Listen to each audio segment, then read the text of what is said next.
સવારે જ્યારે રાધાજીની આંખ ખુલી ત્યારે આકાશમાં ઘેરા કાળા વાદળો છવાયેલા હતા. હવામાં એક તીવ્ર ભેજવાળી ઠંડક હતી. તેમના પતિ જગદીશજીને ગુજરી ગયાને પૂરેપૂરું 1 વર્ષ વીતી ગયું હતું.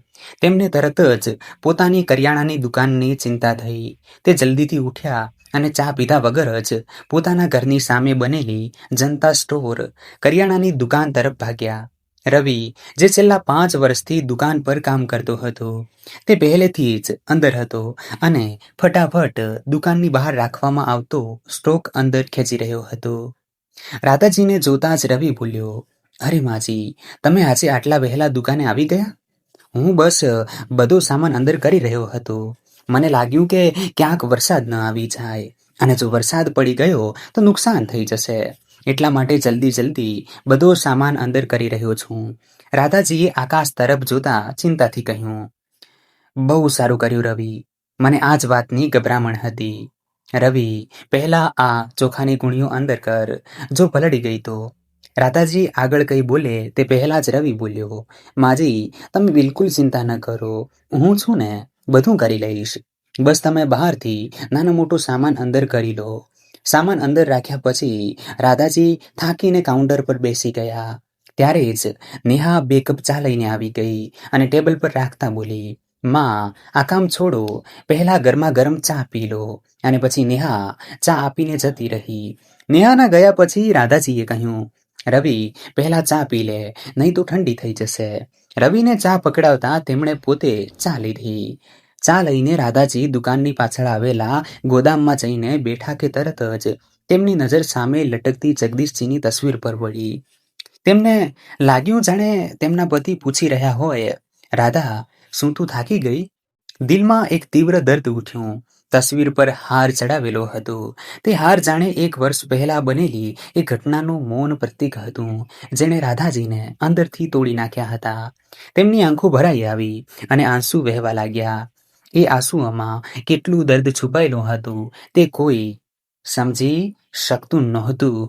રાધાજી અને તેમના પતિનું સપનું કરિયાણાની દુકાનને સુપર માર્કેટ બનાવવાનું હતું અને હંમેશા એ જ વિચાર્યું હતું કે પોતાના પતિ અને દીકરા બહુ સાથે સુખની જિંદગી વિતાવશે.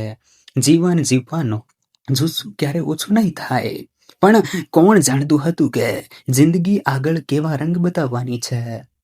ઉંમરના આ પડાવ પર આવીને રાધાજી સાવ એકલા રહી ગયા હતા. જે દીકરા પાસેથી ક્યારેક સહારાની આશા રાખી હતી, તે તો ક્યારનો પોતાના મા બાપને ભૂલીને ઘણો દૂર જતો રહ્યો હતો. તેણે પોતાની અલગ દુનિયા વસાવી લીધી હતી. રાધાજીના જીવનમાં એક અજીબ ખાલીપો હતો. રાધાજીએ તસવીર તરફ જોઈને મનોમન કહ્યું, "થાકી તો ગઈ છું. કેટલો ખ્યાલ રાખતા હતા તમે મારો, મારી દરેક જરૂરિયાતનો. પછી કેમ અચાનક મને એકલી છોડીને ચાલ્યા ગયા?" આવું બોલી તેમણે ચાનો કપ બાજુમાં મૂક્યો અને પોતાની આંખો મીચી દીધી. તેઓ જાણે ભૂતકાળની જૂની યાદોની લહેરોમાં ખોવાઈ ગયા. એક મોટા ઘરમાં જેની દિવાલો પર હવે જૂનાપણાની હળવી ભેજવાળી અસર આવી ગઈ હતી. 60 વર્ષના જગદીશજી સાંજે પોતાની જૂની આરામદાયક ખુરશી પર બેઠા હતા. તેઓ બારીની બહાર તુલસીના છોડને જોતા બોલ્યા, "રાધા, તુલસીને ક્યારેય સુકાવા ન દેતી, કારણ કે આ છે તો જ ઘરમાં ખુશીઓ છે." રાધાજી, જે તેમનાથી 5 વર્ષ નાના હતા, તેમની પાસે બેસતા બોલ્યા, "તમે છો ને તુલસીમાનું ધ્યાન રાખવા માટે." અને પછી તેમને ચશ્મા આપતા બોલ્યા, "સાંભળો છો, નેહા હવે મોટી થઈ ગઈ છે. આપણે તેના માટે હવે છોકરું જોવાનું શરૂ કરી દેવું જોઈએ." જગદીશસિંહ અને રાધાજીને 2 બાળકો હતા. ગૌરવ મોટો હતો અને નેહા નાની. તેમના મોટા દીકરા ગૌરવ અને નાની દીકરી નેહાની ઉંમરમાં લગભગ 2 વર્ષનો તફાવત હતો. પોતાના બંને બાળકોને તેમણે સારામાં સારું શિક્ષણ આપ્યું હતું અને ઉછેર પણ સરસ કર્યો હતો. હવે ફક્ત એક જ કર્તવ્ય નિભાવવાનું બાકી હતું અને તે હતું નેહાના લગ્ન ધામધૂમથી કરવા.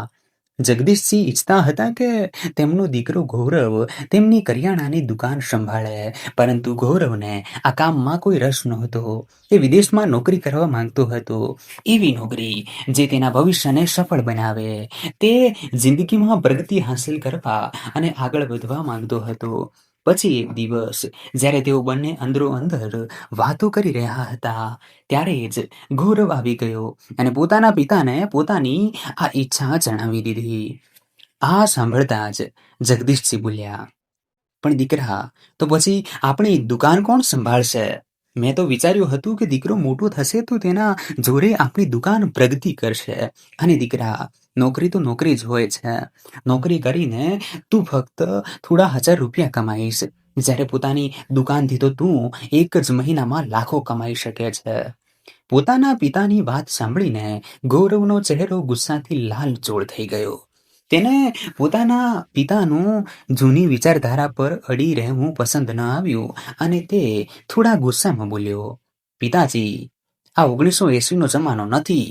તમે કહો છો કે નોકરી ફક્ત થોડા 1000 આપશે, પણ તમે એ નથી સમજતા કે એક મલ્ટીનેશનલ કંપની તરફથી મને લાખોનું પેકેજ મળી રહ્યું છે. દુકાનમાં બેસીને હું ફક્ત એક મોહલ્લા સુધી સીમિત રહીશ, જ્યારે વિદેશ જઈને હું આખી દુનિયા જોઈશ અને શીખીશ. દુકાનદારીમાં ભવિષ્ય વધારે છે કે આ નોકરીમાં? હવે તમે જ કહો. દીકરાની વાત સાંભળી જગદીશસિંહ પોતાની ખુરશી પર ટટ્ટાર થઈને બોલ્યા, શું તારી માએ અને મેં તને એટલે ભણાવ્યો ગણાવ્યો કે તું અમારી દુકાનને, અમારી પેઢીઓને, ઓળખને ઠોકર મારી દે? દીકરા, પૈસો જ બધું નથી હોતું. અહીં આપણું નામ છે, આપણું સન્માન છે. સન્માન પણ મારું પણ એક સપનું છે. ગૌરવે અવાજ થોડો ઊંચો કરતા કહ્યું. રાધાજી, જે અત્યાર સુધી ચૂપચાપ બેસીને બંનેની વાતો સાંભળી રહ્યા હતા, તેમણે ગૌરવનો હાથ પકડતા ધીમેથી કહ્યું, દીકરા, તારા પિતાજી સાથે આવી રીતે વાત ન કરાય. તારા પિતાજીનું સપનું દુકાનને સુપરમાર્કેટ બનાવવાનું છે. તેનું શું થશે? અહીં જ રહે અમારી સાથે. ગૌરવે પોતાની માતા તરફ જોયું. તેમની આંખોમાં ભીનાશ હતી, પરંતુ ગૌરવ પોતાના નિર્ણય પર અટલ હતો. તેણે પોતાના હાથમાં પકડેલું પરબીડિયું મેજ પર મૂકતા એક ઊંડો શ્વાસ લીધો અને બોલ્યો, પિતાજી, માં, હવે દલીલ કરવાનો કોઈ ફાયદો નથી. હું અને નીતુ હવે અહીં રોકાઈ શકીએ તેમ નથી.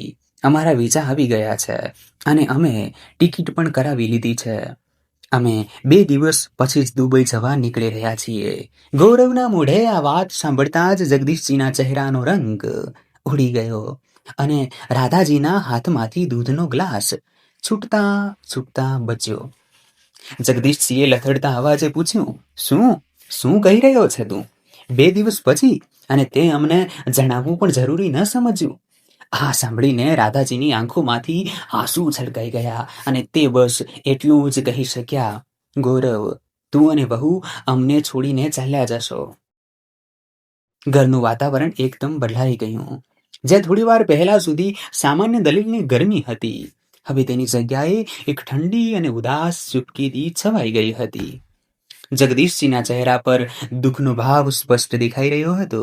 તેમને એ વાત સૌથી વધુ ખૂંચી રહી હતી કે તેમના દીકરાએ આટલો મોટો નિર્ણય લઈ લીધો અને તેમને છેલ્લી ઘડી સુધી અંધારામાં રાખ્યા. તેમણે ધીમેથી ખુરશીના હાથાને મજબૂતીથી પકડ્યો અને અવાજ ઊંચો કર્યા વગર પણ અત્યંત કઠોર શબ્દોમાં કહ્યું, ઠીક છે દીકરા, જમવું હોય તો જા. જ્યારે તે નિર્ણય કરી જ લીધો હતો તો પછી પૂછવાનું કે જણાવવાનું નાટક કરવાની જરૂર નહોતી. તેમના અવાજમાં દીકરાને ખોઈ દેવાનું દર્દ સાફ ઝલકતું હતું. રાધાજીની આંખોમાંથી આંસુ વહી નીકળ્યા. તેમના હોઠ ધ્રુજી રહ્યા હતા. તેઓ ગૌરવની પાસે ગયા અને બોલ્યા, પણ દીકરા, 2 દિવસ આટલો ઓછો સમય? તે એવું વિચાર્યું પણ કેવી રીતે કે અમે તને આટલી જલ્દી જવા દઈશું? તારી નાની બહેન નેહા, તેના લગ્ન અને પછી અમારું ઘડપણ. દીકરા, અમે કોના સહારે રહીશું? ગૌરવ માટે પણ આ બધું સરળ નહોતું. તેને પોતાના માતા પિતાની આ હાલત જોઈને દુઃખ થયું, પણ તે પોતાના સપનાઓ આગળ મજબૂર હતો. ગૌરવે પોતાની માતાનો હાથ પોતાના હાથમાં લીધો અને કહ્યું, માં, તું આવી રીતે રડ નહીં. મારા ભવિષ્યનો સવાલ છે અને નેહાના લગ્ન હું અહીં ના હું તો પણ બધી વ્યવસ્થા કરીશ. તમારે કોઈ પણ વાતની ચિંતા કરવાની જરૂર નહીં પડે. દીકરા, પૈસાની ચિંતા નથી. ચિંતા તો એ વાતની છે કે જ્યારે નેહા લગ્ન કરીને સાસરે જતી રહેશે અને અમે બીમાર પડીશું ત્યારે અમને કોણ જોશે, કોણ પૂછશે? અને ત્યાં દુબઈમાં તમે બંને એકલા હશો, ત્યાં કોઈ પોતાનું નહીં હોય. જગદીશજીએ ઊંડો શ્વાસ લીધો અને રાધાજીને કહ્યું, રહેવા દે રાધા, જેને જવું છે તેને કોઈ રોકી શકતું નથી. આ હવે મોટો થઈ ગયો છે, તેને ખબર છે કે શું સાચું છે અને શું ખોટું. અને પછી આ હું કહીને તેઓ રાધાજીનો હાથ પકડી પોતાના રૂમમાં ચાલ્યા ગયા. પછીના 2 દિવસ સુધી રાધાજી વારંવાર ગૌરવનું મન બદલવાનો પ્રયત્ન કરતા રહ્યા. તેના માટે જાતભાતની વાનગીઓ બનાવતા રહ્યા. બીજી તરફ જગદીશસિંહ ખામોશ રહ્યા. તેમણે ગૌરવ સાથે વાત કરવાનું લગભગ બંધ કરી દીધું હતું. પરંતુ દર વખતે જ્યારે ગૌરવ પેકિંગ કરતો ત્યારે તેઓ ચોરી છુપીથી તેને જોતા જરૂર હતા. કદાચ પોતાના દીકરાને આંખોમાં ભરી લેવા માંગતા હોય એમ વિચારીને કે ખબર નહીં ફરી ક્યારે મળવાનું થાય. નેહા જે પોતાની માસીના ઘરે ગઈ હતી, જ્યારે તે આવી અને તેને ખબર પડી કે તેનો ભાઈ અને ભાભી તેમને છોડીને દુબઈ જઈ રહ્યા છે, ત્યારે તેના પગ નીચેથી જમીન સરકી ગઈ. ગૌરવ અને નીતુ પોતાના રૂમમાં સામાન પેક કરી રહ્યા હતા. ત્યારે જ દરવાજો ખુલ્યો અને નેહા, જે અત્યાર સુધી આઘાતમાં હતી, ગુસ્સા સાથે અંદર આવી અને સીધું ગૌરવ સામે જોઈને બોલી, તમે આવું કેવી રીતે કરી શકો? તમને ખબર છે માં અને પિતાજીની શું હાલત છે? તેમને તમારી સૌથી વધુ જરૂર છે અને તમે ભાભીને લઈને આટલા દૂર વિદેશ જઈ રહ્યા છો. ભાઈ, તમે આટલા સ્વાર્થી કેવી રીતે હોઈ શકો? ગૌરવે પોતાનો બેગ જમીન પર મૂક્યો અને નેહા તરફ જોઈને બોલ્યો, નેહા, આ સ્વાર્થી હોવું નથી, આ આગળ વધવું છે. તું આ વાત કેમ નથી સમજતી? આ તક મને વારંવાર નહીં મળે. નેહાએ પોતાના ભાઈની વાતને વણ સાંભળી કરી દીધી અને પોતાની ભાભી નીતુ તરફ જોયું, જે પોતાનો સામાન પેક કરવામાં મશગુલ હતી. નેહાએ મોટી આશા સાથે પોતાની ભાભી નીતુને વિનંતી કરી, ભાભી, તમે જ સમજાવો ને ભાઈને, તમે જ કહો શું આ સાચું છે? જુઓ મા પિતાજીનો ચહેરો, પ્લીઝ તમે બંને ન જાઓ, હું એકલી આ બધું કેવી રીતે સંભાળીશ? નીતુએ એક ક્ષણ માટે નેહા તરફ એક તીક્ષ્ણ નજર નાખી, જેમાં કોઈ ભાવના નહોતી, બસ કઠોર વાસ્તવિકતા હતી. તેણે ઠંડા સૂરે જવાબ આપ્યો, નેહા, તું શું ઈચ્છે છે? તારો ભાઈ આખી જિંદગી અહીં રહીને દાળ ચોખા વેચતો રહે? શું તે ફક્ત પોતાના મા અને પિતાજી માટે જ જીવતો રહે, પોતાના માટે કંઈ ન કરે? નેહા કંઈક બોલવા જતી હતી, ત્યાં જ નીતુ ફરી બોલી ઉઠી, તને બસ તારી અને તારા મા પિતાની પડી છે. શું આમના સપનાઓનું કોઈ મૂલ્ય નથી? અને શું હું એમને એ રસ્તે જતા રોકી દઉં જે તેમને સફળતા અપાવશે? તારે લગ્ન પછી પણ અહીં રહેવું હોય તો રહે, દુકાન સંભાળ, પણ અમે અમારી જિંદગી બનાવવા જઈ રહ્યા છીએ. આટલું બોલી નીતુએ ફરીથી બેગમાં કપડાં મૂકવાનું શરૂ કરી દીધું. પોતાની ભાભીની વાતો સાંભળી નેહા પૂરેપૂરી ભાંગી પડી. તેને એવી આશા નહોતી કે તેની ભાભી આ રીતે વાત કરશે અને પછી તેને લાગ્યું કે હવે કંઈ પણ બોલવાનો કોઈ ફાયદો નથી. આ વિચારી તે પોતાના રૂમમાં ચાલી ગઈ. ઘણું રોકવા છતાં ગૌરવ અને નીતુ ન રોકાયા. માતા રાધાજીએ આંખોમાં આંસુ સાથે તેમને ગળે લગાવ્યા અને વારંવાર કહ્યું કે જલ્દી પાછા આવજો. જગદીશજી શાંત ઊભા રહ્યા. તેમણે પોતાના દીકરા સામે ફક્ત એક જ વાર માથું ઊંચકીને જોયું. ના આશીર્વાદ આપ્યા, ના કોઈ વાત કરી. તેમના ચહેરા પર ચૂપકીદી હતી, પણ દિલમાં દર્દ હતું. ગૌરવ અને નીતુના ગયા પછી જેવો દરવાજો બંધ થયો, ઘર એકદમ ખાલી થઈ ગયું. જગદીશજીને જાણે આઘાત લાગી ગયો. તેઓ પોતાની ખુરશી પર ફસડાઈ પડ્યા અને તેમની આંખો એક જ જગ્યાએ સ્થિર થઈ ગઈ. તેમના હાથ પગ એકદમ શિથિલ પડી ગયા હતા. રાધાજીએ પોતાના આંસુ લૂંછ્યા અને પતિના ખભા પર હાથ મૂકતા કહ્યું, તમે શું કામ ચિંતા કરો છો? તેમને જવું હતું તો ગયા, પણ આપણે એકલા નથી. નેહા છે ને આપણી પાસે, તે આપણું ધ્યાન રાખશે. જગદીશજીએ ઊંડો લાંબો શ્વાસ લીધો અને ધીમા અવાજે કહ્યું, રાધા, દીકરીઓ તો બારગી હોય છે. તેણે તો કાલે નહીં તો પરમ દિવસે લગ્ન કરીને સાસરે જવું જ પડશે. પછી અહીં આપણી સાથે કોણ હશે? દુકાન કોણ જોશે? આ ઘર અને આ બધું કોણ સંભાળશે? તેમની આ બધી વાતો દરવાજા પાસે ઊભેલી નેહાએ સાંભળી લીધી. તેના પિતાના શબ્દોમાં જે દર્દ અને એકલતા હતી તેણે નેહાને હચમચાવી દીધી. તેને લાગ્યું કે તેના માતા પિતા તેને પોતાનો સહારો નથી માનતા પણ પારકી માને છે, જેને એક દિવસ જવાનું જ છે. નેહા તરત જ પોતાના માતા પિતા પાસે આવી અને પિતાનો હાથ પકડીને બોલી, હું તમારા બંનેને છોડીને ક્યાંય જવાની નથી. અને રહી વાત લગ્નની, તો હું તેની સાથે જ લગ્ન કરીશ જે ઘર જમાઈ બનીને અહીં રહેવા તૈયાર હોય. હું મારું ઘર છોડીને ક્યાંય નહીં જાઉં. જગદીશસિંહ અને રાધાજી બંને સ્તબ્ધ થઈ ગયા. તેમણે ક્યારેય વિચાર્યું પણ નહોતું કે તેમની દીકરી આવો નિર્ણય લેશે.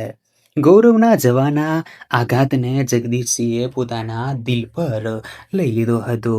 તેઓ પોતાની ખુરશી પર બેસી રહેતા હતા. આંખોમાં પહેલા જેવી ચમક નહોતી કે ના તો ગ્રાહકો સાથે પહેલા જેવી હસી મજાકની વાતો. બસ એક સુનાપો છવાયેલો રહેતો હતો, જાણે શરીર દુકાન પર હોય પણ આત્મા દીકરા સાથે જતો રહ્યો હોય.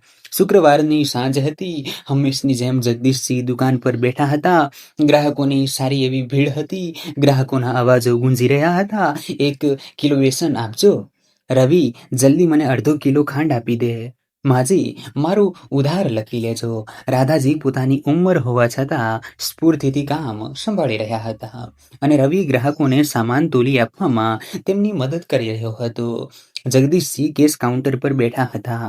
તેમનું કામ હવે બસ પૈસા લેવા અને હિસાબ લખવાનું જ હતું. પણ આજે તેઓ પૈસા પણ ચૂપચાપ લઈ રહ્યા હતા.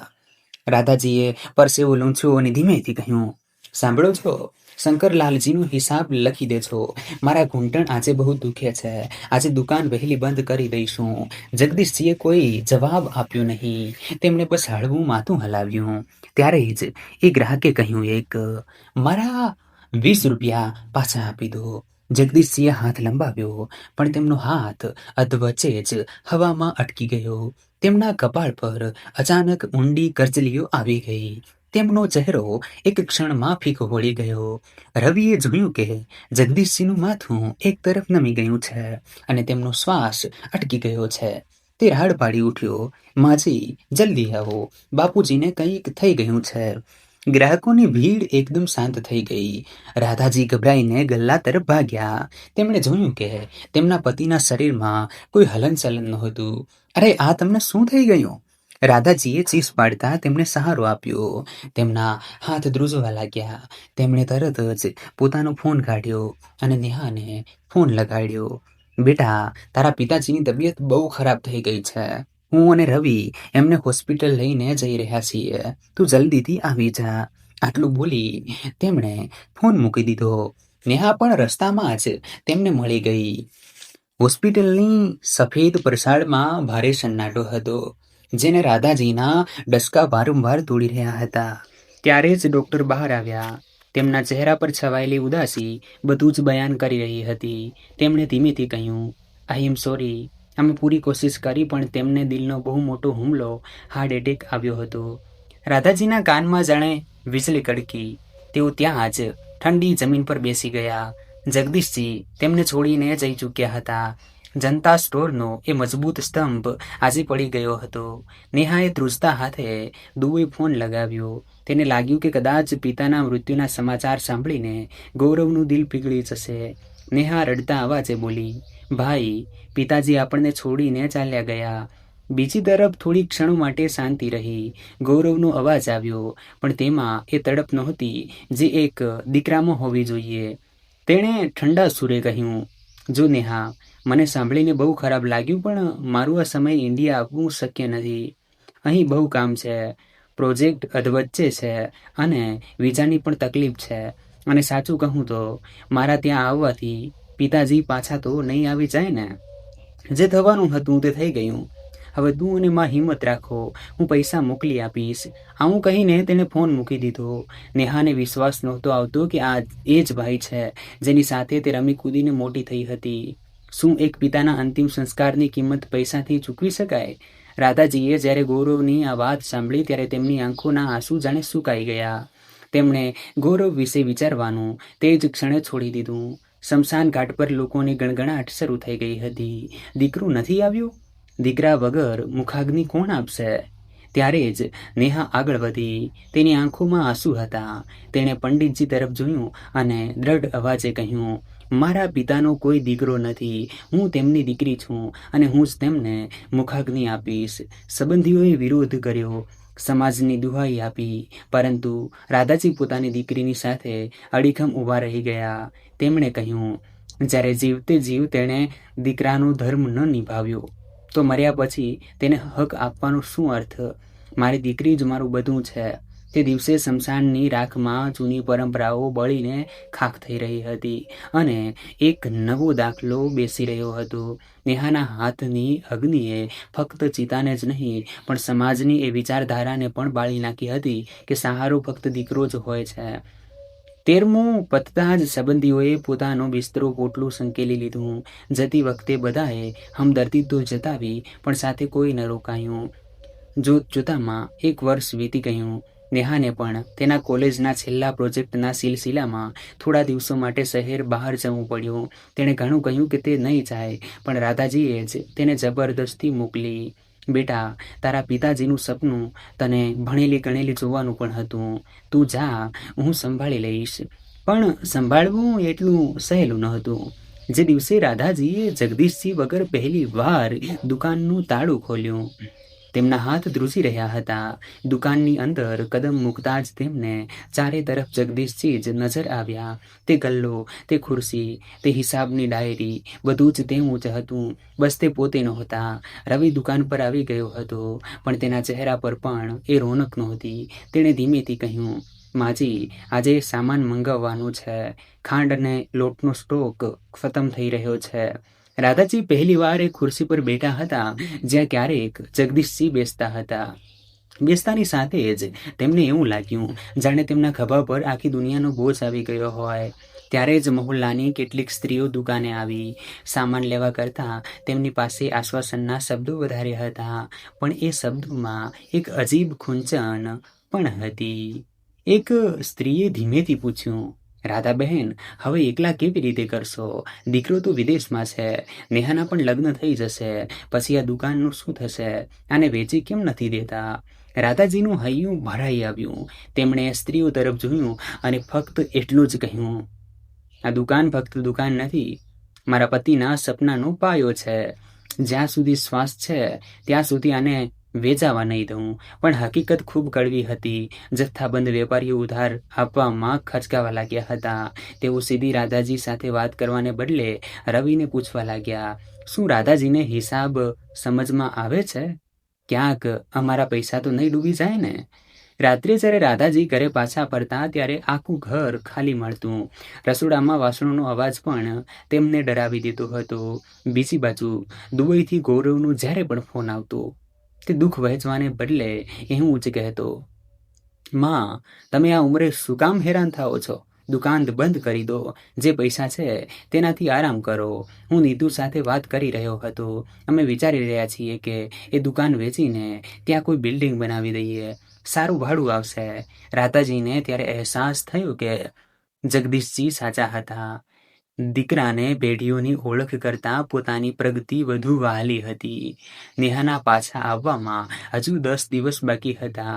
એ 10 દિવસોમાં રાધાજીએ એ દર્દ અને એકલતા અનુભવી હતી જેની તેમણે ક્યારેય કલ્પના પણ નહોતી કરી. તેઓ યાદોના એ ઊંડા વમળમાં ડૂબતા જ જઈ રહ્યા હતા. ત્યાં જ બહાર વાદળો ગરજવાનો એક જોરદાર અવાજ થયો. વીજળીના એ કડાકાએ રાધાજીના ભૂતકાળના ઝરૂખાને એક ઝાટકે બંધ કરી દીધો. તેઓ ચોંકી ગયા અને તેમની તંદ્રા તૂટી. તેમણે પોતાની આંખો ખોલી અને જોયું કે તેઓ હજુ પણ દુકાનના એ જ પાછળના ગોદાનમાં બેઠા છે. સામે મેજ પર રાખેલી ચા પૂરેપૂરી ઠંડી થઈ ગઈ હતી અને તેના પર મલાઈનું એક પાતળું પડ જામી ગયું હતું. બારીની બહાર હવે જોરદાર વરસાદ શરૂ થઈ ગયો હતો. પતરાની છત પર પડતા ટીમ્પાનો અવાજ એટલો તીવ્ર હતો કે ગોદામની શાંતિ ક્યાંક આમ જાણે ખોવાઈ ગઈ હતી. રાધાજીએ એક ઊંડો શ્વાસ લીધો. અને પોતાની આંખોના ખૂણામાં જમા થયેલા આંસુ સાડીના પલ્લુથી લૂંછ્યા. તેમણે જગદીશસિંહની તસવીર તરફ જોયું, જેના પર હવે હાર ચડાવેલો હતો.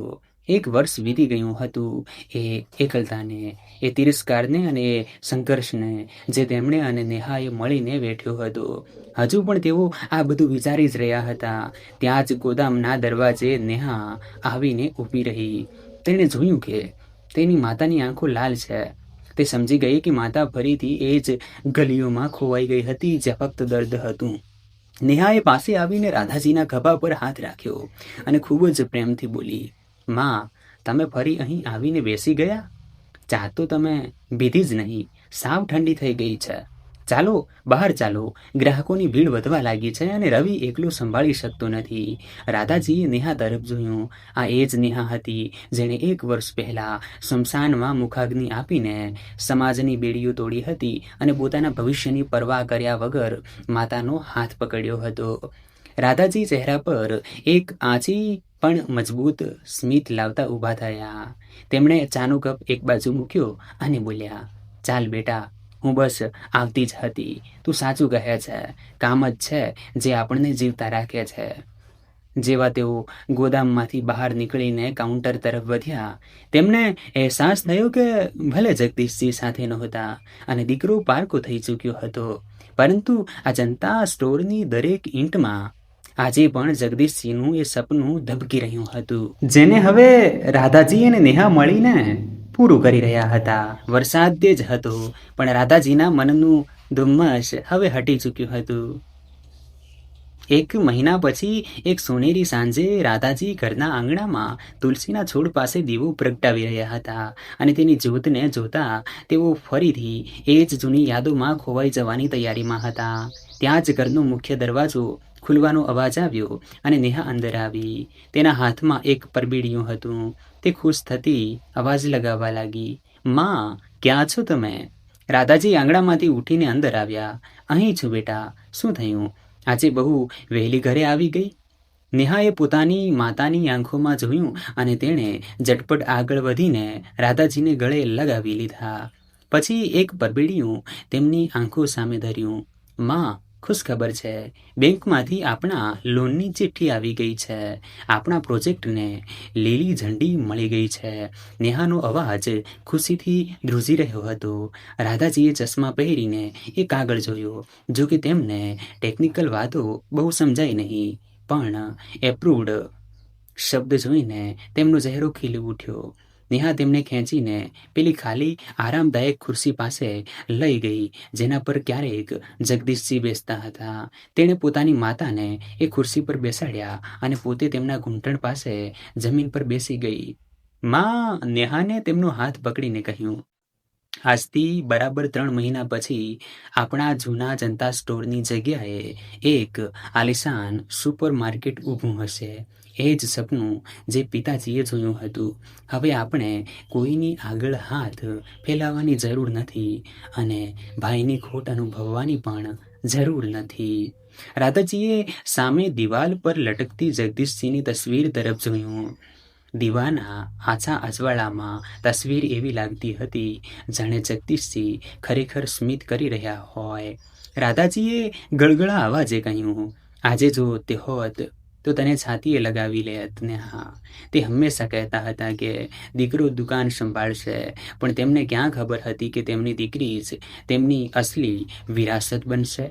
નેહાએ પોતાની માતાના ખભા પર માથું મૂક્યું અને કહ્યું, પિતાજીનું સપનું હવે બહુ જલ્દી પૂરું થશે માં. અને આપણે ગૌરવભાઈને પણ બતાવી દઈશું કે જે દુકાનને તેમણે નાની સમજી હતી તે આજે આ શહેરની ઓળખ બનવા જઈ રહી છે. તે સાંજે એ જૂના ઘરની ભેજવાળી દિવાલોમાં એક નવી આશાની મહેક હતી. તુલસીનું એ છોડ આજે પહેલાં કરતાં વધુ લીલો અને જીવંત લાગતો હતો. ઘરના રસોડામાં વર્ષો પછી વાનગીઓની સુગંધ આવી રહી હતી. રાધાજીએ જગદીશજીની પસંદગીની ખીર બનાવી હતી. એવું લાગતું હતું હું જાણે ઘરની દિવાલો પરથી ઉદાસીના પડ ઉતરી રહ્યા હોય. નેહા ડ્રોઈંગ રૂમમાં બેસીને સુપર માર્કેટના નકશા જોઈ રહી હતી અને રાધાજી તેને એકીટસે નિહાળી રહ્યા હતા. ત્યારે જ નેહાના ફોનની ઘંટડી વાગી. સ્ક્રીન પર ગૌરવનું નામ ચમકી રહ્યું હતું. રાધાજી અને નેહા બંને એક ક્ષણ માટે થંભી ગયા. કેટલાય મહિનાઓથી ગૌરવના કોઈ સમાચાર નહોતા. નેહાએ ફોન ઉપાડ્યો અને જેવું હેલો કહ્યું કે બીજી તરફથી ગૌરવનો અવાજ આવ્યો, જે ઘણો પરેશાન અને ઉતાવળમાં હોય તેવું લાગતું હતું. નેહા, માં ક્યાં છે? મારે તરત વાત કરવી છે. ગૌરવના અવાજમાં ના કોઈ ખબર અંતર હતા કે ના કોઈ પ્રેમ. રાધાજીએ ફોન હાથમાં લીધો. હા દીકરા, કેમ છે? નીતુ કેવી છે? માં, એ બધું છોડ, ગૌરવ બૂમ પાડી ઉઠ્યો. મને ખબર પડી છે કે તમે લોકો દુકાન પર કોઈ મોટી લોન લઈ રહ્યા છો. શું તમે બંને પાગલ થઈ ગયા છો?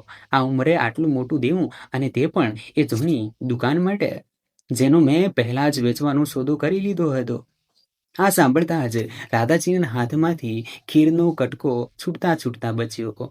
નેહાએ ફોન ઝૂંટવીને સ્પીકર પર મૂકી દીધો. વેચવાનો સોદો? મતલબ ભાઈ, તમે અમને પૂછ્યું પણ નહીં? નેહાનો અવાજ ગુસ્સાથી ધ્રુજી રહ્યો હતો. ગૌરવે ઠંડા કલેજે જવાબ આપ્યો, સાંભળ નેહા, દુબઈમાં મારો બિઝનેસ પાર્ટનર મને છેતરીને ભાગી ગયો છે. મને અહીં બહુ મોટું નુકસાન થયું છે. મને અત્યારે જ પૈસાની જરૂર છે. મેં શહેરના ખન્ના બિલ્ડર્સ સાથે વાત કરી લીધી છે. તેઓ એ જમીન માટે બહુ સારી કિંમત આપી રહ્યા છે. કાલે તેમનો માણસ ઘરે આવશે. માને કહેજે કે કાગળો તૈયાર રાખે. રાધાજીની આંખો સામે અંધારા છવાઈ ગયા. જે જમીન પર તેઓ સુપર માર્કેટનું સપનું વણી રહ્યા હતા, તેને ગૌરવે પોતાની હાર છુપાવવા માટે દાવ પર લગાવી દીધી હતી. રાધાજીએ ધ્રુજતા અવાજે કહ્યું, દીકરા, આ દુકાન તારા પિતાની છેલ્લી નિશાની છે. નેહાએ આના માટે પોતાની નોકરી છોડી દીધી, દિવસ રાત એક કરી દીધા. તું આવું કેવી રીતે કરી શકે? માં, ઇમોશનલ ડ્રામા બંધ કરો, ગૌરવે તડકાયા સાથે કહ્યું. એ દુકાન મારા નામની વારસાગત મિલકત છે. કાયદાકીય રીતે મારો હક વધારે છે. જો એ જમીન નહીં વેચાય તો હું અહીં બરબાદ થઈ જઈશ. કાલે ખન્ના બિલ્ડર્સનો માણસ આવશે. તેને ના પાડતા નહીં. આટલું કહી તેણે ફોન કાપી નાખ્યો. ઘરની એ ખુશબુદાર સાંજ અચાનક ઝેરીલી થઈ ગઈ. ખીરની મીઠાશ કડવાશમાં બદલાઈ ગઈ. રાધાજી સોફા પર ફસડાઈ પડ્યા. તેમની આંખોમાંથી આંસુ વહેવા લાગ્યા, પરંતુ નેહા તૂટી નહીં. તેની આંખોમાં એક અજીબ આગ હતી. તેણે પેલા લોનવાળા કાગળને પોતાની છાતીએ લગાડ્યા અને માતા તરફ જોઈને બોલી, માં, આ દુકાન ફક્ત ઈંટ પથ્થર નથી, આ પિતાજીનો આત્મા છે. ગૌરવભાઈને લાગે છે કે તેઓ ત્યાં બેઠા બેઠા આપણું ઘર વેચી દેશે. કાલે ખન્ના બિલ્ડર્સ આવે કે ખુદ ભાઈ, આ ઉંબરો ઓળંગવો તેમના માટે સરળ નહીં હોય. હવે આ લડાઈ ફક્ત સુપર માર્કેટની નથી માં, આ લડાઈ આપણા અસ્તિત્વની છે. ત્યારે જ બહાર જોરદાર વરસાદ અને તોફાન શરૂ થઈ ગયું, જાણે આવનારા સંકટનો સંકેત આપી રહ્યું હોય. આખી રાત રાધાજીની આંખોમાંથી ઊંઘ જોજનો દૂર હતી.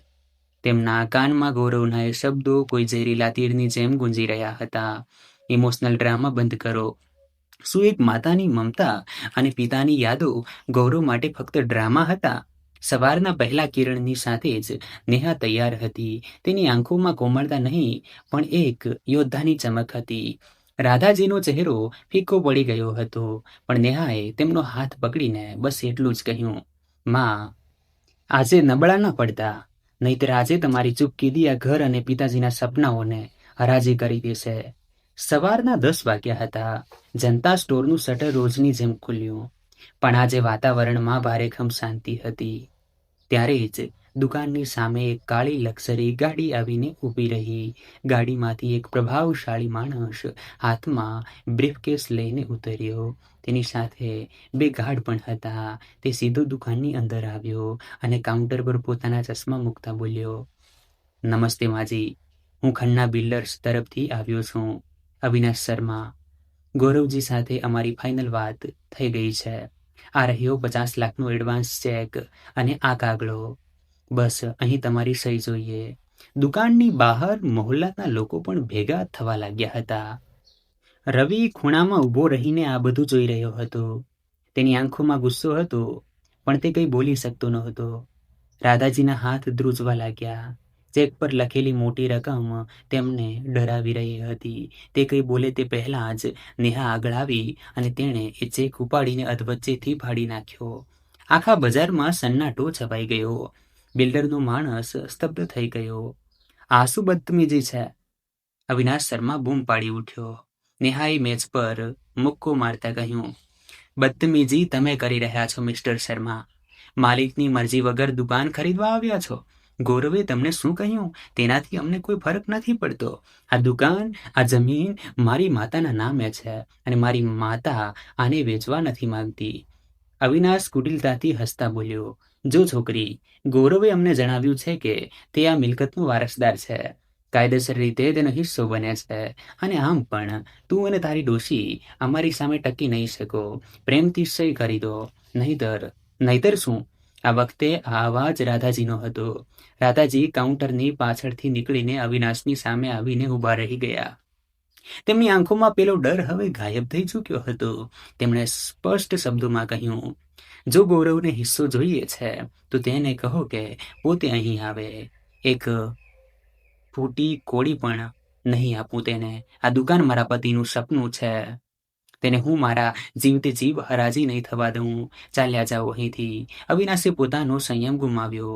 ઠીક છે, જો સીધી રીતે નહીં માનો તો અમને બીજી રીતો પણ આવડે છે. કાલથી આ દુકાન પર જે સામાન આવશે અમે જોઈએ છીએ કે તેને કોણ ઉતારવા દે છે. ત્યારે જોઈશું તમારી આ હિંમત ક્યાં જાય છે.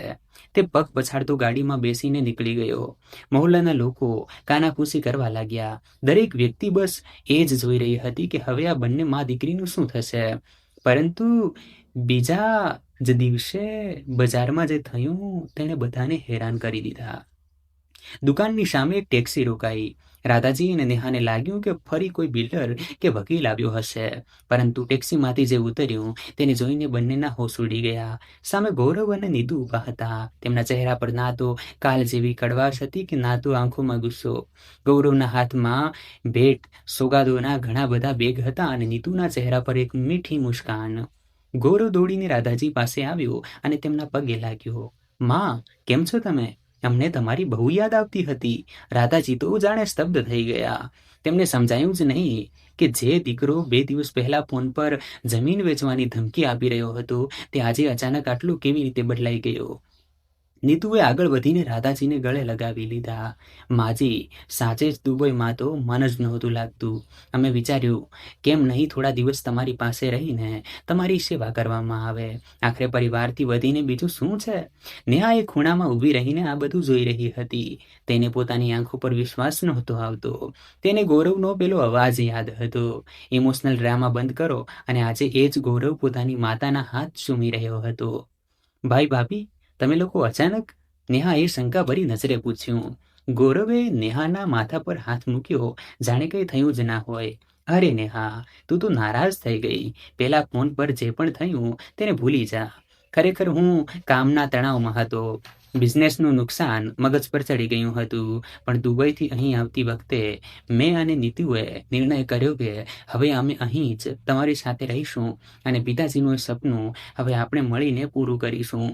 ગૌરવના મોઢે આ શબ્દો સાંભળીને રાધાજીની આંખોમાં જાણે આશાના હજારો દીવા એકસાથે ઝળહળી ઉઠ્યા. તેમણે ધ્રુજતા હાથે ગૌરવનો ચહેરો સ્પર્શ કર્યો, જાણે ખાતરી કરી રહ્યા હોય કે આ ખરેખર તેમનો એ જ દીકરો છે જે બાળપણમાં તેમના ખોળામાં રમતો હતો. નીતુએ તરત જ કહ્યું, હા માજી, આખરે પારકા દેશમાં આપણું કોણ છે? ત્યાં તો બસ પૈસાની દોડ છે. અહીં આપણું પોતાનું ઘર છે. પિતાજીની યાદો છે અને તમે બધા છો. અમે નક્કી કરી લીધું છે કે હવે જનતા સુપર માર્કેટને ઊભું કરવું એ જ અમારી જિંદગીનો મકસદ હશે. રાધાજીએ ભાવુક થઈને કહ્યું. જગદીશજી સાચું કહેતા હતા, ક્યારેક દુઃખની ઘડી અપનોને નજીક લઈ આવે છે. મને તો વિશ્વાસ જ નથી આવતો કે મારો આખો પરિવાર ફરીથી એક થઈ ગયો છે. જ્યાં રાધાજી લાગણીઓમાં વહી રહ્યા હતા ત્યાં નેહા એક ખૂણામાં ઊભી રહીને ચૂપચાપ આ નાટક જોઈ રહી હતી. તેને ગૌરવની આંખોમાં મમતા નહીં પણ એક અજીબ બેચેની અને ચાલાકી દેખાઈ રહી હતી. તેને સારી રીતે યાદ હતું કે કેવી રીતે 3 દિવસ પહેલા ગૌરવે ફોન પર તેને પોતાની હદમાં રહેવાની ધમકી આપી હતી.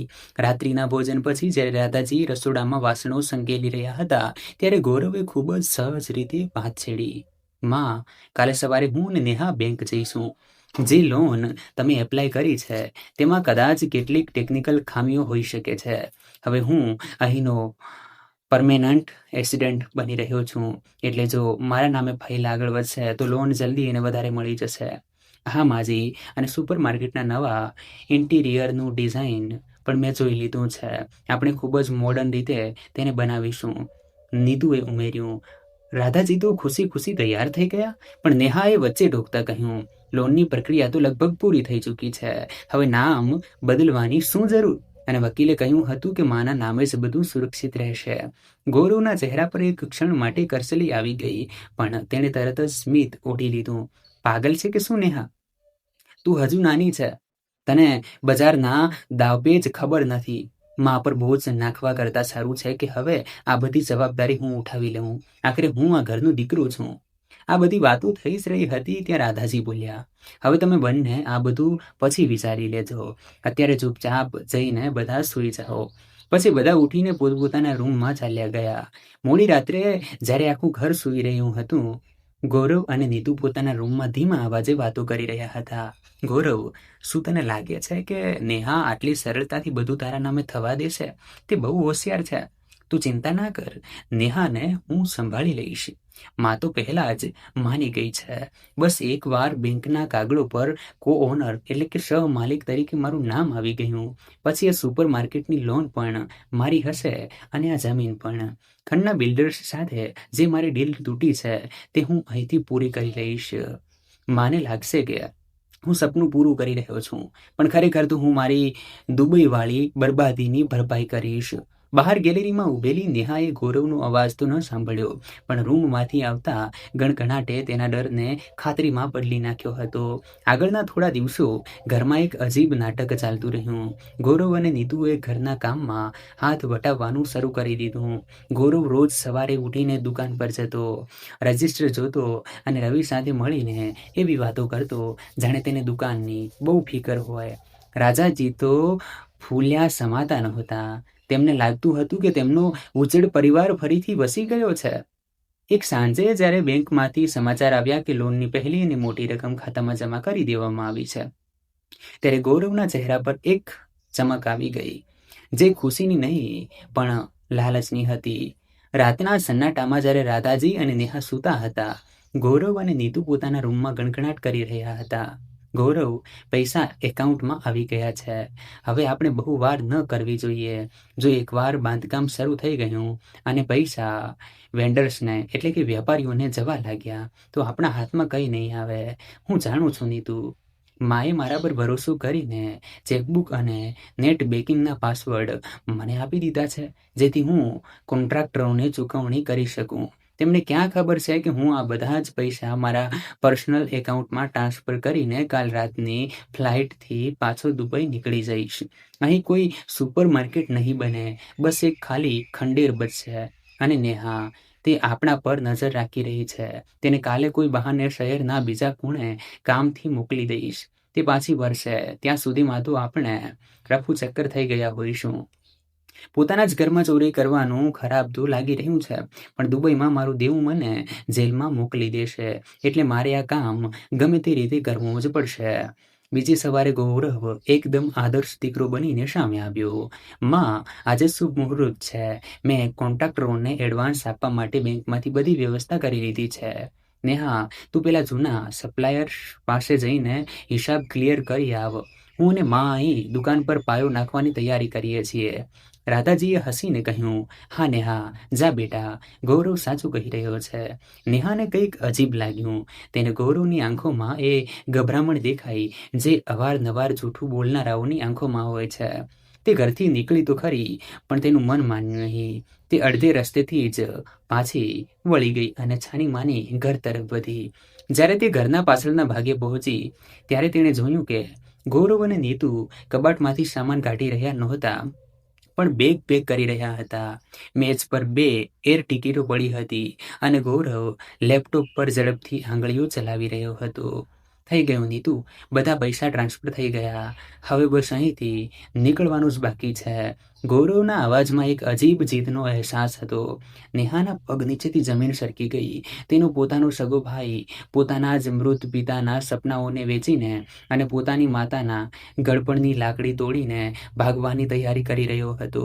આ ફક્ત ચોરી નહોતી, આ એક માતાના વિશ્વાસની હત્યા હતી. નેહાએ પોતાની મુઠ્ઠીઓ પીસી અને સીધી રૂમની અંદર દાખલ થઈ. તો આ છે તમારું સાથે મળીને સપનું પૂરું કરવાનું. ગૌરવ અને નીતુ એવી રીતે ચોંકી ગયા જાણે તેમના પર વીજળી પડી હોય. લેપટોપની સ્ક્રીન હજુ પણ ખુલ્લી હતી, જેના પર ટ્રાન્ઝેક્શન પ્રોસેસિંગ ચમકી રહ્યું હતું. નેહાનો અવાજ રૂમમાં ગુંજ્યો તો ગૌરવના હાથમાંથી પાસપોર્ટ છૂટીને જમીન પર પડી ગયો. નીતુનો ચહેરો એકદમ ફીકો પડી ગયો. રૂમમાં એક ઘેરો સન્નાટો છવાઈ ગયો. નેહાએ આગળ વધીને મેઝ પર રાખેલી એર ટિકિટો ઉઠાવી અને ધ્રુજતા અવાજે ગૌરવની આંખોમાં આંખો પરોવીને પૂછ્યું, આજ રાતની ફ્લાઇટ અને પૈસા પણ ટ્રાન્સફર થઈ ગયા. શું તમે આટલા નીચે પડી શકો છો કે જે માતાએ પોતાની છેલ્લી મૂડી અને પોતાનું ઘર તમારા ભવિષ્ય માટે દાવ પર લગાવી દીધું, તમે એની જ પીઠમાં ખંજર પોકીને ભાગી રહ્યા છો? ગૌરવે પોતાને સંભાળવાની કોશિશ કરી અને જોરથી બૂમ પાડી, ચૂપ રહે નેહા, તને કંઈ ખબર નથી. મારો જીવ દુબઈમાં ફસાયેલો છે. જો મેં આ પૈસા નહીં ચૂકવ્યા તો તે લોકો મને જાનથી મારી નાખશે. આ પૈસા તો પણ પિતાજીના જ છે અને આના પર મારો હક બને છે. હક? નેહાની આંખોમાંથી આંસુ વહી નીકળ્યા, પણ તેનો અવાજ વધુ કઠોર થઈ ગયો. હક એ દીકરાનો હોય છે જે બાપની ચિતાને અગ્નિ આપે છે, જે માતાના ગળપણની લાકડી બને છે. ચોરોનો હક ફક્ત જેલના સળિયા પાછળ જ હોય છે. ત્યારે જ દરવાજે એક ધીમો પગરવ સંભળાયો. બંનેએ વળીને જોયું તો ત્યાં રાધાજી ઊભા હતા. તેમના હાથમાં પૂજાની થાળી હતી, જે હાથ ધ્રુજવાને કારણે જમીન પર પડી ગઈ. પિત્તળની થાળીનો એ અવાજ આખા ઘરમાં એક ચીસની જેમ ગુંજી ઉઠ્યો. રાધાજીની આંખોમાં પેલી ચમક ગુંજાઈ ગઈ હતી જે ગૌરવના આવવાથી પાછી ફરી હતી. તેમણે લથડતા પગલે રૂમની અંદર પ્રવેશ કર્યો. માં, તમે અહીં? ગૌરવની જીભ લથડવા લાગી. રાધાજીએ કંઈ જ કહ્યું નહીં. તેમણે ધીમેથી મેઝ તરફ હાથ લંબાવ્યો અને પેલા લેપટોપની સ્ક્રીન જોઈ જ્યાં ટ્રાન્ઝેક્શન સક્સેસફુલ લખેલું હતું. તેમણે ખાલી ચેકબુક પણ જોઈ જેના પર તેમણે ગૌરવના કહેવાથી ગઈકાલે રાત્રે સહી કરી હતી. રાધાજીએ ગૌરવની નજીક જઈને તેનો ચહેરો પોતાના બંને હાથોમાં લીધો. ગૌરવને લાગ્યું કે કદાચ માં ફરીથી ભાવુક થઈ જશે અને તેને માફ કરી દેશે, પણ બીજી જ ક્ષણે રાધાજીએ ગૌરવના ગાલ પર એક જોરદાર તમાચો ઝીંકી દીધો. આ તમાચો એ દીકરા માટે છે જેને મેં 9 મહિના કૂખમાં રાખ્યો. પછી બીજી જ ક્ષણે બીજો એક તમાચો તેના બીજા ગાલ પર મારી દીધો. રાધાજીએ ઠંડા સુરે કહ્યું, અને આ બીજો તમાચો એ માણસ માટે જેણે આજે મારા પતિના સપનાની ચિતા ફરીથી સળગાવી દીધી. નીતુએ વચ્ચે બોલવાની કોશિશ કરી, માજી, તમે સમજી નથી રહ્યા. અમે મજબૂર હતા. મજબૂરીમાં માણસ મહેનત કરે છે. વહુ પોતાનાઓનું લોહી નથી પીતો. રાધાજીએ તેને અટકાવતા કહ્યું. પછી તેઓ ગૌરવ તરફ વળ્યા. તેમની આંખોમાં હવે મમતા નહીં પણ નફરત હતી. તે વિચાર્યું હતું કે હું ઘરડી થઈ ગઈ છું એટલે મને હિસાબ કિતાબ સમજાશે નહીં. તે વિચાર્યું હતું કે તું મારા જ ઘરમાં ઘૂસીને મારી જ લાકડી છીનવી લઈશ. ગૌરવ, આજથી તું મારા માટે મરી ગયો. તે દિવસે શમશાનમાં તારા પિતાનો દેહ બળી રહ્યો હતો અને આજે મારી અંદરની માં બળી ગઈ. નેહાએ તરત જ પોતાનો ફોન કાઢ્યો. માં, હું પોલીસને ફોન કરી રહી છું. આ પૈસા આપણા નથી, બેંકના છે. જો આ પૈસા લઈને ભાગી જશે તો આપણા પર ચોરીનો કેસ થશે. આ સાંભળીને ગૌરવના ચહેરા પર ડર છવાઈ ગયો. તે ઘૂંટણીએ બેસી ગયો. ના નેહા, પોલીસ નહીં. માં, મને માફ કરી દે. હું પૈસા પાછા આપી દઈશ. પાછા આપી દઈશ? નેહાએ લેપટોપ પોતાની તરફ ફેરવ્યું. તે આ પૈસા તારા વિદેશી ખાતામાં નાખ્યા છે. માં, જો આપણે અત્યારે જ બેંકની હેડ ઓફિસમાં ફોન કરીને આ ટ્રાન્ઝેક્શન બ્લોક નહીં કરાવીએ તો આ પૈસા ક્યારેય પાછા નહીં આવે. નેહા ઝડપથી ફોન પર બેંક મેનેજર સાથે વાત કરવા લાગી, જેને તે પહેલાથી જાણતી હતી. ગૌરવે નેહાના હાથમાંથી ફોન છીનવવાનો પ્રયત્ન કર્યો, પણ ત્યારે જ રાધાજી વચ્ચે આવી ગયા. રાધાજીએ પાસે રાખેલી એ જૂની લાકડી ઉઠાવી લીધી, જે ક્યારેય જગદીશજીની ઓળખ હતી. પાછળ હટ ગૌરવ. જો તે અમને અડવાની પણ કોશિશ કરી તો હું ભૂલી જઈશ કે તું મારો દીકરો છે. નેહાના ફોન પર બેંક મેનેજરનો અવાજ આવ્યો. મિસ નેહા, તમારી ફરિયાદ નોંધાઈ ગઈ છે. અમે આ ટ્રાન્ઝેક્શનને શંકાસ્પદ માનીને હાલ પૂરતું હોલ્ડ પર મૂકી રહ્યા છીએ. આ સાંભળતા જ નેહાના ચહેરા પર રાહતની લહેર દોડી ગઈ, પરંતુ ગૌરવનો ચહેરો એવો ઉતરી ગયો જાણે કોઈએ તેને મોતની સજા સંભળાવી હોય. નીતુ, જે અત્યાર સુધી ખૂણામાં ઊભી હતી, તે સિંહણની જેમ તરાપ મારીને આગળ આવી. તેણે ગૌરવનો હાથ પકડીને તેને ઝટકા સાથે ઊભો કર્યો અને નેહા તરફ જોઈને બૂમ પાડી, "બસ, બહુ થયું ગૌરવ. તું આ લોકોની આગળ ગરગરવાનું બંધ કર. અને નેહા, તું આ પોલીસનું નાટક બંધ કર. આ પૈસા તમારા નથી. જો આજે અમને નહીં મળે તો યાદ રાખજે, જે દુબઈના લેણદારો અમને જીવતા નહીં છોડે. અમે અહીંથી ખાલી હાથે તો નહીં જ જઈએ." તેની વાત સાંભળી નેહા બોલી, "ભાભી, તમારી જીભને લગામ આપો. જે માતાએ તમને અત્યાર સુધી દીકરી માન્યા, તેમની સામે આ બદતમીજી? તમે પૈસા લઈને ભાગવાની વાત કરો છો. આ ચોરી છે." નેહાની વાત સાંભળતા જ નીતુનો પિત્તો ગયો. તેણે મેજ પર રાખેલું એક ભારે સુશોભનનું ફૂલદાની ઉપાડીને જમીન પર પછાડ્યું. તે ચિલ્લાઈ, "ચોરી? આ અમારો હક છે. ગૌરવ, શું જોઈ રહ્યો છે? લેપટોપ ઉઠાવ અને ચાલ અહીંથી. જોઈએ છીએ આ છોકરી આપણને કેવી રીતે રોકે છે." ગૌરવ પૂરેપૂરો બઘવાઈ ગયો હતો. એક તરફ માતાનો તમાચો અને બીજી તરફ નીતુનું દબાણ. તે પાગલની જેમ લેપટોપ ઝૂંટવવા માટે આગળ વધ્યો. નેહાએ તેને રોકવાની કોશિશ કરી તો ગૌરવે જોયું ન જોયું અને તેને જોરથી ધક્કો મારી દીધો. નેહા દિવાલ સાથે જઈ અથડાઈ. આ જોઈ રાધાજીની ધીરજ ખૂટી ગઈ. તેમના અવાજમાં સિંહણ જેવી ગર્જના હતી, "ગૌરવ, ઊભો રહી જા." તેમણે લાકડી ગૌરવના લેપટોપ અને મેજની વચ્ચે અટકાવી દીધી. નીતુ રાધાજી તરફ આગળ વધતા બોલી, "તમારી આ લાકડી હટાવો, નહીંતર અમારો રસ્તો રોકવો તમને ભારે પડશે. આમ પણ સસરાજી, પછી તમે આ ઘર પર કબજો જમાવીને બેઠા છો. હવે થોડો આરામ કરો અને અમને અમારો રસ્તો પસંદ કરવા દો." તેણે રાધાજીનો ખભો પકડીને તેમને પાછળ ધકેલવાની કોશિશ કરી. આ જોઈને નેહાનું લોહી ઉકળી ઉઠ્યું. તેણે દોડીને નીતુનો હાથ ઝટકી નાખ્યો અને તેને પાછળથી તરફ ધક્કો મારતા કહ્યું, "મારી માને હાથ લગાવવાની હિંમત પણ કરતી નહીં. તારી હિંમત કેવી રીતે થઈ તેમને ધક્કો મારવાની?" નીતુએ પોતાના વાળ સરખા કર્યા અને ચીસ પાડતા બોલી, "હિંમત? હિંમત તો હવે હું તને બતાવું છું." તેણે પાસે પડેલી નેહાની કોલેજ બેગ ઉઠાવી અને નેહા પર છૂટી મારી. બંને વચ્ચે હાથાપાઈ શરૂ થઈ ગઈ. ગૌરવ વચ્ચે પડીને બચાવ કરવાને બદલે લેપટોપ તરફ લપક્યો, જેથી તે ફરીથી ટ્રાન્ઝેક્શન કરી શકે. ઘરની અંદર સામાન તૂટવાનો અવાજ અને ચીસાચીસ સાંભળીને બહાર રવિ અને કેટલાક પાડોશીઓ ભેગા થઈ ગયા અને દરવાજો ખખડાવવા લાગ્યા. બહારથી રવિનો અવાજ આવ્યો, "માજી, નેહા દીદી, દરવાજો ખોલો. અંદર શું થઈ રહ્યું છે?" રૂમની અંદર ગૌરવ અને નેહા વચ્ચે લેપટોપને લઈને ખેંચતાણ ચાલુ હતી. ગૌરવે ગુસ્સામાં નેહાનો હાથ મરોડી નાખ્યો. નેહા દર્દથી ચિલ્લાઈ, "માં, આ પૈસા લઈને ભાગી જશે."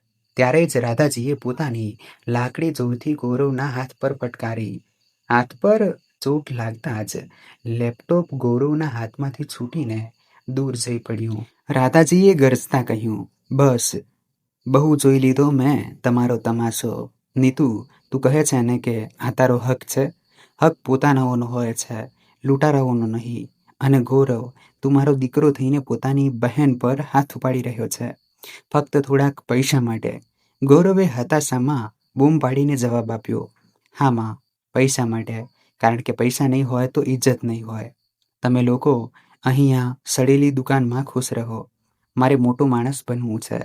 નીતુએ ગૌરવનો હાથ પકડ્યો અને ગણગણતા બોલી, "ગૌરવ, રહેવા દે. આ લોકો ક્યારેય નહીં સમજે. પોલીસ આવતી જ હશે.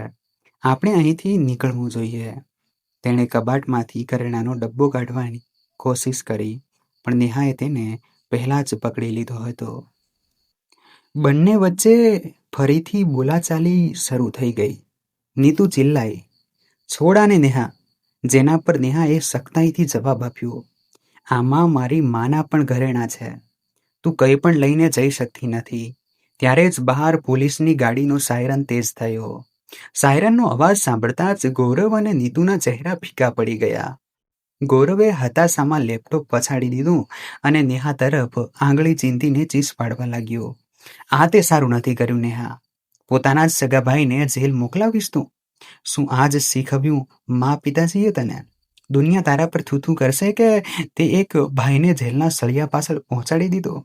નીતુએ પણ તકનો ફાયદો ઉઠાવ્યો અને રાધાજી તરફ વળીને ઝેરીલા સ્વરમાં બોલી, જોઈ લો માજી, તમારી લાડલી દીકરીને આને તમારી ને તમારા ખાનદાનની ઇજ્જતની કોઈ પરવા નથી. બસ આને તો આ મિલકત પોતાના નામે કરાવી લેવી છે. એટલે જ આ અમારા પર ચોરીનો આક્ષેપ લગાવી રહી છે. જો ગૌરવ જેલ ગયો તો યાદ રાખજો કે સમાજમાં મોઢું બતાવવા લાયક નહીં રહો તમે.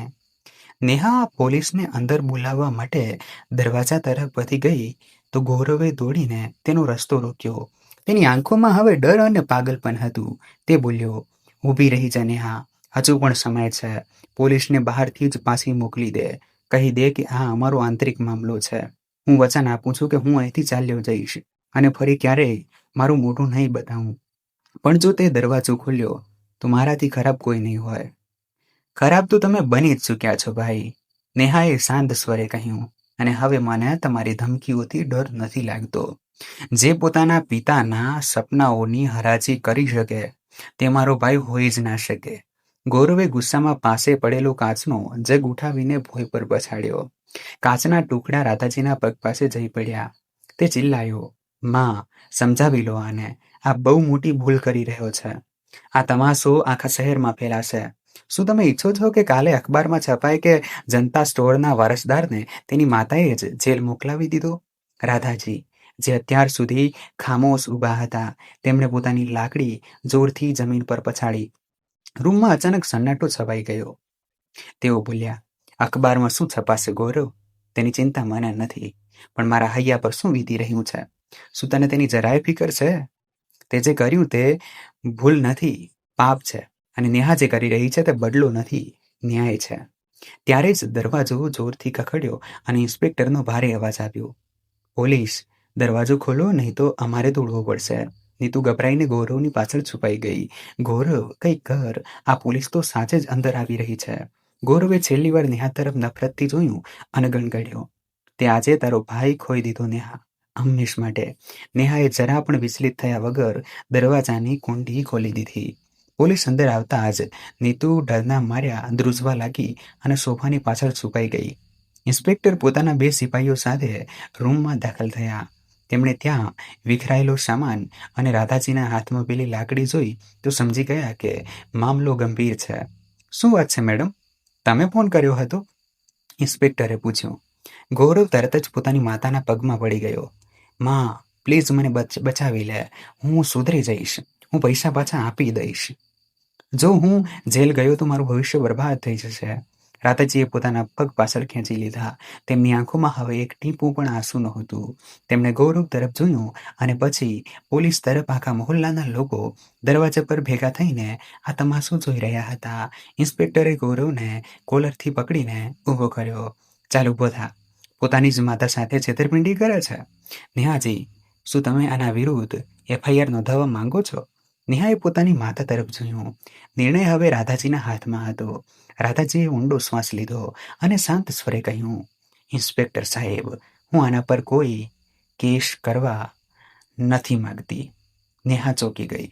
પણ માં, આણે જે કર્યું તે પછી? રાધાજીએ હાથ ઊંચો કરીને નેહાને શાંત કરી અને ગૌરવ તરફ વળ્યા. તેમણે તેની આંખોમાં આંખો પરોવીને કહ્યું, હું આને જેલ નહીં મોકલું, કારણ કે જેલમાં આને મફતની રોટલી મળશે. હું આને એ દુનિયામાં પાછું મોકલી રહી છું જ્યાં આણે પોતાનાઓ કરતા ઉપર પૈસાને રાખ્યા છે. ગૌરવ, તે કહ્યું હતું ને કે તારે તારો હિસ્સો જોઈએ છે? જા, લઈ જા. હા, એર ટિકિટ્સ અને તારી આ કપટી પત્ની, આજ છે તારો હિસ્સો. આજે આ ઘરનો ઉંબરો ઓળગ્યા પછી તું આ ઘર માટે, આ દુકાન માટે અને મારા માટે મરી ચૂક્યો છે. રાધાજીએ પાસે રાખેલા ગૌરવના બેગને લાત મારીને દરવાજાની બહાર ફેંકી દીધી. આજ પછી જો તે તારો પડછાયો પણ આ દુકાન પર પાડ્યો તો હું પોતે તને જેલના સળિયા પાછળ પહોંચાડીશ. તે આજે તારો હક નથી ખોયો, તે તારી માતા અને પરિવાર બધું જ ખોઈ દીધું છે. નીકળી જા અહીંથી. ગૌરવે કંઈક બોલવાની કોશિશ કરી પણ ઇન્સ્પેક્ટરે તેને ધક્કો મારીને બહાર કાઢ્યો. સાંભળ્યું નહીં માજીએ શું કહ્યું? નીકળ અહીંથી, આ પહેલા કે મારો ઈરાદો બદલાઈ જાય. નીતુ અને ગૌરવ પાછળ જોયા વગર મોહલ્લાની થૂથું અને નફરત ભરી નજરો વચ્ચે ત્યાંથી ભાગી છૂટ્યા. ગૌરવ અને નીતુ પોતાની હાર અને શરમનો બોજ ઉઠાવી અંધારામાં ઓગળી ગયા. રાધાજી દરવાજો બંધ કરીને ધ્રુસકે ને ધ્રુસકે રડી પડ્યા. નેહાએ તેમને ગળે લગાવી લીધા. તે રાતના સન્નાટામાં રાધાજીએ પોતાના આંસુ લૂંછ્યા અને જગદીશજીની તસવીર સામે ઊભા રહ્યા. નેહાએ પોતાની માતાને સહારો આપ્યો. રાધાજીએ નેહાનો હાથ પકડીને કહ્યું, હવે કોઈ વિલંબ નહીં થાય બેટા. કાલ સવારથી જનતા સુપરમાર્કેટનું કામ ફરીથી શરૂ થશે. હવે આપણી પાસે ખોવા માટે કંઈ નથી, બસ મેળવવા માટે તમારું સપનું છે.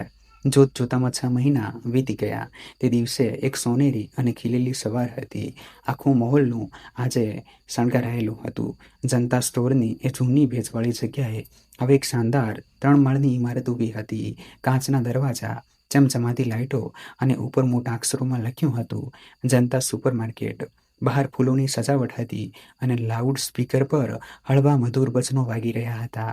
મહોલ્લાના એ જ લોકો જે ક્યારેક ખાનાભૂસી કરતા હતા, આજે નવા કપડાં પહેરીને ઉદ્ઘાટન જોવા આવ્યા હતા. દુકાનની અંદરનો નજારો કોઈ મોટા શહેરના મોલ જેવો હતો. વ્યવસ્થિત ડેસ્ક, ટ્રોલી અને આધુનિક બિલિંગ કાઉન્ટર. રવિ હવે માત્ર હેલ્પર નહોતો, તે સુપર માર્કેટનો મેનેજર બની ચૂક્યો હતો અને નવા કર્મચારીઓને નિર્દેશ આપી રહ્યો હતો. રાધાજીએ આજે એ જ સિલ્કની સાડી પહેરી હતી જે જગદીશજીએ તેમને તેમની છેલ્લી વર્ષગાંઠ પર આપી હતી. તેમની આંખોમાં આજે આંસુ નહીં, પરંતુ એક અદ્ભુત ચમક અને આત્મવિશ્વાસ હતો. નેહા દોડતી આવી અને પોતાની માતાનો હાથ પકડી લીધો. માં, સમય થઈ ગયો છે, બધા બહાર તમારી રાહ જોઈ રહ્યા છે. રાધાજી ઊભા થયા અને સૌથી પહેલા એક ખાસ દિવાલ પાસે ગયા જ્યાં જગદીશજીની એક આદમકદ તસવીર લાગેલી હતી. તસવીર પર તાજા ફૂલોનો હાર ચડાવેલો હતો. તસવીરમાં જગદીશજીનું સ્મિત એવું લાગતું હતું જાણે તેઓ કહી રહ્યા હોય, રાધા, તે કરી બતાવ્યું. ઉદ્ઘાટન માટે કોઈ મોટા નેતાને બોલાવવામાં આવ્યા નહોતા. નેહાએ રિબન કાપવા માટે કાતર રાધાજીના હાથમાં આપી. રાધાજીએ ધ્રુજતા પણ ગર્વ ભરેલા હાથે લાલ રિબન કાપી. તાળીઓના ગડગડાટથી આખું સ્ટોર ગુંજી ઉઠ્યું. સાંભળો છો? રાધાજીએ મનોમન કહ્યું, તમારું સપનું આજે જમીન પર ઉતરી આવ્યું છે. તમારી દીકરીએ આજે સાબિત કરી દીધું કે સહારો દીકરો નહીં, સંસ્કાર હોય છે. આખો દિવસ ગ્રાહકોની અવર જવર ચાલુ રહી. સાંજે જ્યારે ભીડ થોડી ઓછી થઈ ત્યારે રાધાજી અને નેહા દુકાનની બહાર રાખેલા એ જ તુલસીના છોડ પાસે બેઠા હતા. તે છોડ હવે એક મોટા અને સુંદર કુંડામાં હતો અને પહેલાં કરતાં વધુ લીલોછમ હતો. નેહાએ પોતાની માતાના ખભા પર માથું મૂક્યું અને પૂછ્યું, માં, આજે તમે ખુશ તો છો ને? રાધાજીએ ક્ષિતિજ તરફ જોયું અને હસતા હસતા કહ્યું, બેટા, આજે હું માત્ર ખુશ નથી, આજે હું શાંત છું. ગૌરવે જે જખમ આપ્યા હતા, આજે તારી મહેનતે તેને ભરી દીધા છે. મને અહેસાસ થયો કે જ્યાં સુધી ઘરની તુલસી સુરક્ષિત છે ત્યાં સુધી ઘરની ખુશીઓ કોઈ છીનવી શકતું નથી. ત્યારે જ નેહાના ફોન પર એક અજાણ્યા નંબર પરથી મેસેજ આવ્યો. તે ગૌરવનો હતો. તેણે લખ્યું હતું, સાંભળ્યું છે આજે સુપરમાર્કેટનું ઉદ્ઘાટન છે. અભિનંદન. માને કહેજો મને માફ કરી દે. હું આજે પણ સંઘર્ષ કરી રહ્યો છું. નેહાએ તે મેસેજ રાધાજીને ન બતાવ્યો. તેણે ફોન લોક કર્યો અને સ્મિત સાથે પોતાની માતાનો હાથ પકડી લીધો. હવે ભૂતકાળનો કોઈ પણ પડછાયો તેમની આ નવી સવારને ધૂંધળી કરી શકે તેમ નહોતો. સૂરજ આથમી રહ્યો હતો અને જનતા સુપરમાર્કેટની રોશની આખા બજારમાં ચમકી રહી હતી. સપનું એકનું હતું, પણ તેને સાચું કરવાની હિંમત બે સ્ત્રીઓએ બતાવી અને આજે તે સપનું આખું શહેર જોઈ રહ્યું હતું. તો મિત્રો, આ હતી રાધાજી અને નેહાની એ વાર્તા જેણે આપણને શીખવ્યું કે સંબંધો માત્ર નામથી નહીં પણ સાથ નિભાવવાથી એક બંધ બને છે. લોકો કહે છે કે દીકરીઓ વિદાય થઈને પારકી થઈ જાય છે, પણ સાચું તો એ છે કે જ્યારે ઘર પર મુસીબતનો પહાડ તૂટે છે ત્યારે દીકરીઓ જ પડછાયો બનીને સાથે ઊભી રહે છે. વંશ કેવળ નામથી નહીં, કર્મથી ચાલે છે. શમશાનની અગ્નિથી લઈને સુપરમાર્કેટની રોશની સુધી નેહાએ સાબિત કર્યું કે દીકરીઓ પણ કુલદીપક હોય છે. દીકરીઓ બોજ નથી, તે એ વિશ્વાસ છે જે તૂટતા સપનાઓને ફરીથી સજાવે છે. પિતાની પાઘડી અને માતાનું માન, આ દીકરીઓ જ છે જે મરતે દમ સુધી નિભાવે છે. જો આ વાર્તાએ તમારા હૃદયને સ્પર્શ કર્યો હોય અને તમે પણ માનતા હોવ કે દીકરીઓ એ ઘરનું ગૌરવ હોય છે, તો આ વિડીયોને લાઈક જરૂર કરજો અને ચેનલને સબસ્ક્રાઈબ જરૂર કરજો. સાથે જ બેલ આઇકન દબાવવાનું ભૂલતા નહીં, જેથી અમારી દરેક વાર્તા સૌથી પહેલાં તમારા સુધી પહોંચે. મળીએ આવી જ એક બીજી રસપ્રદ વાર્તામાં. ત્યાં સુધી પોતાનું અને પોતાના પ્રિયજનોનું ધ્યાન રાખજો. ધન્યવાદ. ફરી એકવાર મિત્રો, આપણી ચેનલને સબસ્ક્રાઈબ અવશ્ય કરી લેજો. ધન્યવાદ.